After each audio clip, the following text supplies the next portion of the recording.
আল্লাহ, আমার সাথে যাকে দেখলে তুমি খুশি হবা, আমার সাথে যাকে দেখলে তুমি রব হিসেবে খুশি হবা, আল্লাহ তুমি আমাকে তাকে দান করো।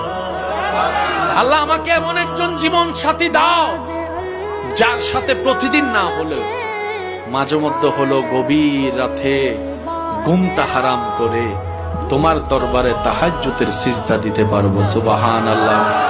আল্লাহ আমার জীবনে এমন একজন নিয়ামত দাও যে ব্যক্তিটা আমার জীবনে আসলে আমার ভাঙ্গা ঘরটাও শান্তিতে রূপান্তর হয়ে যাবে।